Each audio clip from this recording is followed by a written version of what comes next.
दोस्तों, ईरान के हमले से नेतन्याहू इतना खौफजदा है, इतने ज्यादा खौफ में है कि अपने बेटे की शादी तक टाल दी है। जी हाँ, नेतन्याहू ने ईरान के हमलों के डर से अपने बेटे की शादी टाल दी है। पूरी खबर आपको आज के इस वीडियो में आगे बताऊंगी। वहीं ईरान में इसराइल की खुफिया एजेंसी मोसाद का जासूस पकड़ा गया है। क्या हश्र किया है ईरान ने, उसका आगे आपको बताऊंगी। पाकिस्तान ने इसराइल पर परमाणु बम गिराने की खुली धमकी दी है। पूरी खबर क्या है ये भी बताऊंगी। ईरान का दावा है कि आज रात दुनिया इसराइल की घमंड का अंत देखेगी, यानी कि कुछ बड़ा होने वाला है। इसके अलावा ईरानी बैलिस्टिक मिसाइल अब तेल अवीव में अमेरिकी दूतावास तक पहुंच गई है। क्या नुकसान हुआ है, तस्वीरों के जरिए आपको दिखाऊंगी। ईरान की ताकत को देखकर अब आईडीएफ भी ये कह रहा है कि ईरान कमजोर प्रतिद्वंदी बिल्कुल भी नहीं है। वहीं उत्तर कोरियाई नेता किम जोंग उन मजबूती से ईरान के साथ खड़े हो गए हैं। क्या कुछ कहा है बताऊंगी आपको आगे। ईरान के हमले के बाद इसराइल की सुबह की जो तस्वीरें सामने आई है वो भी आपको दिखाऊंगी। दिल दहला देने वाली तस्वीरें हैं। इसके अलावा लोग अब क्यों ये कह रहे हैं कि इसराइल ईरान के सामने बहुत जल्द सीजफायर की भीख मांगेगा, ये भी आपको दिखाऊंगी। पूरा वीडियो जरूर देखिएगा दोस्तों, बहुत कुछ खास आज के इस वीडियो में आपके लिए लेकर हाजिर हूँ। वीडियो शुरू करूं उससे पहले आपसे गुजारिश की लाइक जरूर से कर दिया करिए वीडियो को, और नए हैं चैनल पर पहली बार देख रहे हैं तो सब्सक्राइब भी फटाफट कर लीजिए। चलिए अब शुरू करते हैं वीडियो। द लाइव टीवी, सच सबसे आगे। आदाब दोस्तों, मेरा नाम है मुस्बा खान और आप मुझे द लाइव टीवी पर देख रहे हैं। ईरान के मिसाइल हमले से इसराइल के प्रधानमंत्री बेंयामिन नेतन्याहू इतना खौफ में है दोस्तों, इतना ज्यादा वो खौफजदा है कि उसने अपने बेटे की शादी तक टाल दी। क्या यह सिर्फ एक शादी का मामला है या दुनिया वाकई वर्ल्ड वॉर 3 की तरफ बढ़ रही है? सबसे बड़ी और चौंकाने वाली खबर इसराइल से इस वक्त सामने आई है दोस्तों। प्रधानमंत्री बेंयामिन नेतन्याहू के छोटे बेटे अवनर नेतन्याहू की शादी जो 16 जून 2025 यानी कि आज के दिन होने वाली थी, स्थगित कर दी गई है, यानी कि दोस्तों उसको टाल दिया गया है। और इसकी वजह क्या है जानते हैं? ईरान के मिसाइल हमले। ये कोई अफवाह नहीं है, खुद द टाइम्स ऑफ इसराइल और इसराइल नेशनल न्यूज ने इस खबर की पुष्टि की है। इसराइल सरकार ने सुरक्षा एजेंसियों के कहने पर शादी को टालने का फैसला किया है, क्योंकि शादी का वेन्यू था खुला, सार्वजनिक और हाई प्रोफाइल। ऐसे में ईरान के मिसाइल या ड्रोन हमला होने की आशंका बनी हुई थी और भी ज्यादा, और सुरक्षा एजेंसियां नो रिस्क नीति पर चल रही हैं नेतन्याहू को लेकर खास तौर पर। अब जरा सोचिए, एक ऐसा प्रधानमंत्री जो दुनिया के सामने खुद को आयरन मैन दिखाता है, वो अपने ही बेटे की शादी सुरक्षा कारणों से जब टाल दे तो समझ लीजिए डर दिल में घर कर चुका है। ये वही नेतन्याहू है जो गजा पर बम बरसाता है, लेबनान को धमकाता है, ईरान को टारगेट करता है, लेकिन जब ईरान ने रिटर्न फायर किया, ईरान से रिटर्न फायर आया, तो शादी जैसे निजी फैसले भी राजनीति और डर की गिरफ्त में आ गए। ईरान और इसराइल के बीच तनाव अब निजी जिंदगियों को भी प्रभावित करने लगा है दोस्तों। इसराइल में डर का माहौल है, और हो भी क्यों ना, भयंकर तस्वीरें जो सामने आई है, देखिए आपकी स्क्रीन पर जो दोस्तों ये तस्वीर आप देख सकते हैं, ये कल रात इसराइल पर हुए हमले के बाद सुबह की पहली तस्वीर है। इसराइल के कई हिस्से कंक्रीट के उजड़े हुए जंगल में दोस्तों बदल चुके हैं। आप तस्वीरों से समझ पा रहे होंगे। सिर्फ इतना ही नहीं, ईरानी बैलिस्टिक मिसाइल तेल अवीव में अमेरिकी दूतावास तक पहुंच गए हैं। जी हाँ, बिल्कुल सही सुना आपने, ईरान के बैलिस्टिक मिसाइल तेल अवीव में अमेरिकी दूतावास तक पहुंच गए हैं। देखिए तस्वीरें के हमले के बाद तेल अवीव में अमेरिकी दूतावास को कितना नुकसान हुआ, आप इन तस्वीरों के जरिए समझिए। תראו, רסיסים על הגלזביץ', אני צועד הביתה, אני עוד לא יודע מה אני הולך לראות. इन हमलों को देख आईडीएफ भी अब ईरान की ताकत को मान रहा है दोस्तों। आईडीएफ ने यह कहा है कि ईरान एक कमजोर प्रतिद्वंदी नहीं है बल्कि मजबूत है। आपकी स्क्रीन पर देखिए खबर है, एनडीटीवी के एक पत्रकार हैं, सीनियर एडिटर, जो कि दोस्तों देखिए ये लिख रहे हैं साफ तौर पर कि एक्सक्लूसिव, ईरान एक कमजोर प्रतिद्वंदी नहीं है, आईडीएफ ने ये कहा है। और ये बताया है कि जल्द ही ये जो है एनडीटीवी पर जो बातचीत हुई है इसराइल के आईडीएफ के सैनिकों के साथ, वो जो है आएगा एनडीटीवी पर। ये इस खबर में, इस ट्वीट में बता रहे हैं दोस्तों। ईरान को और मजबूत करने उत्तर कोरिया और पाकिस्तान की सेना साथ खड़ी हो गई है। जी हाँ, बिल्कुल सही सुना आपने। एबीपी न्यूज के हवाले से ये खबर बताई गई है कि उत्तर कोरियाई नेता किम जोंग उन ने कहा है कि हम ईरान के खिलाफ किसी भी खतरे का जवाब देंगे। हम वैश्विक साम्राज्यवाद के भाड़े के सैनिकों को चेतावनी देते हैं, हम ईरान के साथ हैं, ईरान के साथ खड़े हैं। वहीं दूसरी तरफ पाकिस्तान ने इस्राइल पर परमाणु बम गिराने का, दोस्तों न्यूक्लियर बम गिराने का कह दिया है, ये बात कही है, बड़ी बात है। जी हाँ, बड़ी खबर ये है कि अगर तेहरान पर परमाणु हमला हुआ, यानी ईरान के तेहरान पर परमाणु हमला हुआ, तो पाकिस्तान भी परमाणु बटन दबा देगा। जी हाँ, ईरान के सबसे ताकतवर राष्ट्रीय सुरक्षा सदस्य मोहसेन रेज़ई के द्वारा ये बात दोस्तों कही गई है कि पाकिस्तान ने चेतावनी दी है कि अगर इस्राइल ने ईरान के किसी शहर खासकर तेहरान पर न्यूक्लियर अटैक किया तो पाकिस्तान भी चुप नहीं बैठेगा, बल्कि इस्राइल पर परमाणु हमला कर देगा। दुनिया के लिए दोस्तों ये खबर किसी भूचाल से कम नहीं है। रेज़ाई का ये बयान इशारा करता है कि ईरान अकेला बिल्कुल भी नहीं है। पाकिस्तान खुलकर न्यूक्लियर मामले में ईरान का साथ दे रहा है, ईरान के साथ खड़ा है, और ये पहली बार है दोस्तों जब न्यूक्लियर हथियारों की भाषा में इस्राइल को चेतावनी दी गई है। लेकिन अब जब बात सीधी ईरान की राजधानी तेहरान पर हमले की हो रही है तो पाकिस्तान भी खुलकर मजहबी और रणनीतिक दोस्ती निभा रहा है। एक तरफ अमेरिका और इस्राइल, दूसरी तरफ ईरान, पाकिस्तान, उत्तर कोरिया और शायद चीन, रूस भी ईरान के साथ खड़े हुए हैं। अगर पाकिस्तान सच में न्यूक्लियर वॉर की तरफ बढ़ता है तो इससे सिर्फ इस्राइल ही नहीं दोस्तों, बल्कि पूरे मिडिल ईस्ट में तबाही हो सकती है, तबाह हो सकता है। अब ईरान से आई बड़ी खबर भी एक और आपको बता देती हूँ। ईरान में मोसाद के जासूस को फांसी दी गई है। जी हाँ, बिल्कुल सही सुना आपने। इस्राइल की खुफिया एजेंसी मोसाद के जासूस को ईरान में फांसी दी गई है और इस्राइल के लिए ये जासूसी करता था। खबर देखिए आपकी स्क्रीन पर, जेरूशलम पोस्ट की खबर है।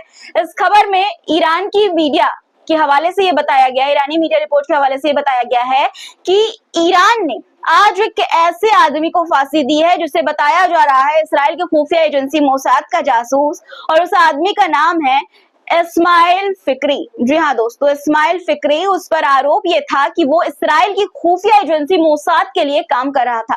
ईरान का कहना है कि फिक्री की 2 मोसाद एजेंसियों से बातचीत थी और वो उन्हें देश से जुड़ी अहम, यानी ईरान से जुड़ी अहम जानकारी दे रहा था। फिक्री को दिसंबर 2024 में गिरफ्तार किया गया था और अब जून 2025 में उसे फांसी के फंदे पर चढ़ा दिया गया है। रिपोर्ट के मुताबिक उसे सोमवार सुबह फांसी पर चढ़ाया गया है और सिर्फ इतना ही नहीं, ईरान अब मोसाद के नेटवर्क को पूरी तरह से तोड़ने में जुट गया है दोस्तों। कई जगह पर छापेमारी भी की गई है। तस्वीरें आपकी स्क्रीन पर आप देख सकते हैं।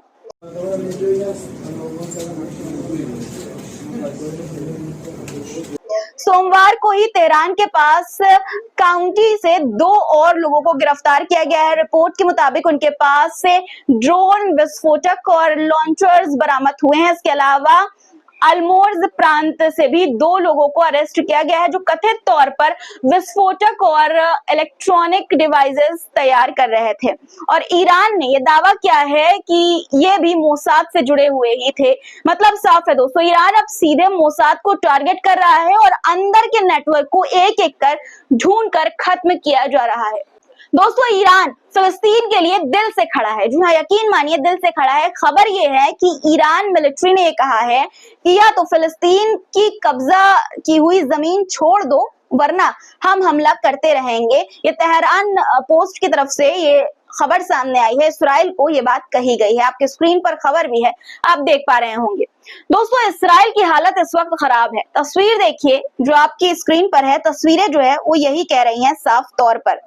देख सकते हैं आप दोस्तों, ये हाइफा का इलाका है जहां पर ईरान की बमबारी के कारण ये इलाका पूरी तरह से हाइफा जल रहा है। एक एक तस्वीरें देखिए, एक एक करके कई तस्वीरें आपकी स्क्रीन पर देखिए। दूर से आप देखेंगे तो एक तस्वीर में धुआं निकलता हुआ शहर के एक सेंटर से आपको नजर आ रहा होगा। एक और तस्वीर देखिए, सड़क के पास आग लगी हुई नजर आ रही है। दोस्तों देखिए किस तरह से हाइफा में आग ही आग आपको देखिए नजर आ रही होगी। रेस्क्यू ऑपरेशन जारी है और अफरा तफरी का एक तरह से माहौल है। इस वीडियो को द मुस्लिम स्पेस ने शेयर किया और बताया कि इस्राएली मीडिया ने रिपोर्ट किया है कि हाइफा में कई इमारतों में व्यापक विनाश हुआ है और मलबे के नीचे इस्राएली लोगों के फंसे होने की खबर जो है वो सामने आई है। दोस्तों एक और तस्वीर देखिए आपकी स्क्रीन पर, आप देख सकते हैं कि किस तरह की तबाही का मंजर है। ये सुबह की तस्वीर है, इससे पहले जो मैंने आपको दिखाई वो रात की तस्वीर थी। इस वीडियो को सदफ आफरीन ने शेयर किया है और लिखती हैं कि इसराइल ने फिलिस्तीन को तबाह कर दिया। इसराइल ने फिलिस्तीन में घर, स्कूल, कॉलेज, अस्पताल, मस्जिद सब बमबारी से ध्वस्त कर दिया। इसराइल ने लाखों फिलिस्तीनियों का कत्ल किया, जिसमें ज्यादातर बच्चे शामिल हैं। इसराइल ने बच्चों को भूखे प्यासे मारा, सोते हुए, खेलते हुए मारा। आज इसराइल पर मिसाइलें दागी जा रही हैं तो लोगों का कलेजा दर्द हो रहा है। जुल्म ज्यादा दिन नहीं चलेगा, इसका अंत होना तय है। ये बात दोस्तों कही गई है इस पोस्ट में, इसराइल में जो तबाही हुई है उसको लेकर। अब दोस्तों देखिए एक और तस्वीर मैं आपको दिखाना चाहती हूँ, आपके स्क्रीन पर देखिए, आप देख सकते हैं इमारतें जो हैं वो उजड़ी बिखरी ढह कर पड़ी हुई हैं और लोग वहां पर खड़े हुए हैं। इस तस्वीर को शेयर करते हुए लिखा गया है कि ये गजा नहीं तेल अवीव है, मलबों के नीचे फिलिस्तीनी नहीं बल्कि इसराइली दबे हुए हैं। तुम दर्द दोगे तो तुम तक भी दर्द पहुंचेगा। और बात दोस्तों ये 100% सही है। बेन गुरियन एयरपोर्ट भी इस वक्त संदेह यानी हमले के संदेह में अलर्ट पर है। आपकी स्क्रीन पर देखिए किस तरह से एयरपोर्ट के अंदर बाहर अफरा तफरी मची हुई है। इस वीडियो को 15 जून को शेयर किया गया है डॉक्टर शीतल यादव के द्वारा दोस्तों, और लिखा गया है शेयर करते हुए कि इसराइल का बेन गुरियन एयरपोर्ट हमले के संदेह होने पर अलर्ट पर है। सभी यात्रियों में डर का माहौल है। जमीन पर लेटे हुए दिखाई पड़े लोग, आप देख सकते हैं स्क्रीन पर कि कैसे जमीन पर उकड़ू दोस्तों, आप देखिए किस तरह से डर के मारे लेटे हुए नजर आए। उड़ानों पर भी युद्ध का असर देखा जा रहा है, यानी उड़ानें जो है वो बंद कर दी गई है, बैन कर दी गई है। आपको मैंने कल भी बताया था। एक और तस्वीर मैं आपको दिखाना चाहती हूँ, वीडियो देखिए आपकी स्क्रीन पर। इस वीडियो को रिजवान हैदर ने शेयर किया और लिखते हैं कि ईरान के सटीक हमलों ने इसराइलियों में दहशत फैला दी है।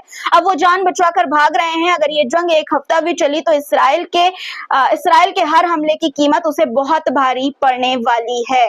और ये बात वाकई में दोस्तों सही है। अब दोस्तों देखिए ईरान के supreme leader Ayatollah Ali Khamenei ने साफ ये कहा है कि शुरुआत इसराइल ने की है लेकिन अंत हम करेंगे। और दोस्तों जो हथियारों की तस्वीरें सामने आ रही है ईरान से, वो वाकई में ये दिखाने वाली है कि ईरान पूरी तरह से तैयार है इसराइल को नक्शे से मिटाने के लिए। देखिए आप स्क्रीन पर आप देख सकते हैं ईरान के जो मिसाइल्स हैं वो किस तरह से नजर आ रहे हैं दोस्तों। एक के बाद एक आप कई टैंकर्स देख सकते हैं ईरान के मिसाइल को रखा हुआ है इन्होंने।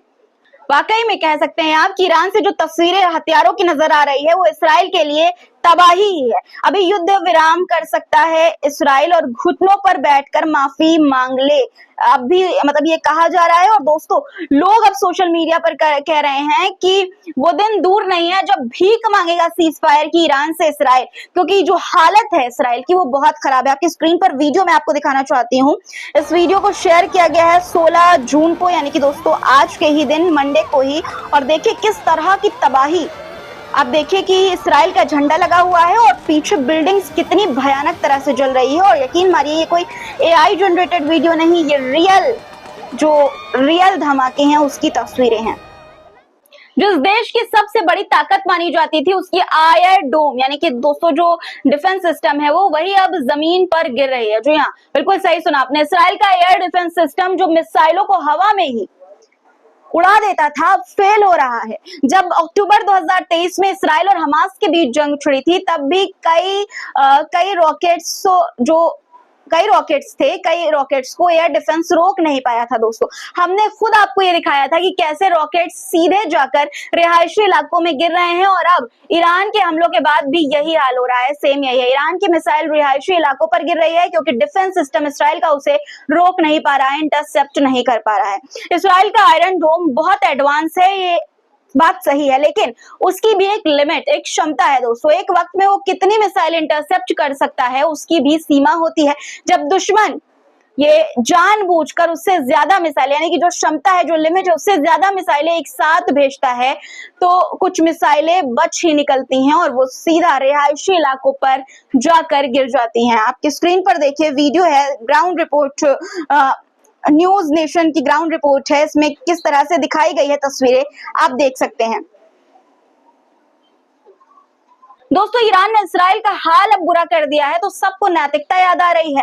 ईरान ने अंतर्राष्ट्रीय समुदाय को अब लताड़ना है, इसी बात पे लताड़ लगाते हुए कहा है कि जब इसराइल गजा में नरसंहार कर रहा है तब दुनिया चुप है, अब हमें नैतिकता सिखा रहे हो। और अब ईरान ने साफ कह दिया है कि अब वो चुप बिल्कुल भी नहीं बैठेगा। आपकी स्क्रीन पर ईरान मिलिट्री का पोस्ट आप देख सकते हैं, उसमें साफ साफ ये बात कही गई है। ईरान के सरकारी मीडिया का दावा है दोस्तों कि आज रात, जी हाँ बहुत बड़ी खबर है ये, कि आज रात दुनिया इसराइल की घमंड का अंत देखेगी। मतलब साफ है कि आने वाले कुछ घंटे बहुत ही खतरनाक होने वाले हैं। हमला या जवाबी कार्रवाई हो सकती है इसराइल के ऊपर ईरान की तरफ से। खबर आपकी स्क्रीन पर आप देख पा रहे होंगे। खबर यह भी है कि ईरान के पश्चिमी शहर देहलोरान में एक इस्राएली MQ-9 ड्रोन को मार गिराया गया है। सोमवार सुबह तेल अवीव के पास पेटाह टिकवा में एक घर को मिसाइल हमले में भयानक नुकसान पहुंचा है। तस्वीरें आपकी स्क्रीन पर है, आप देख सकते हैं।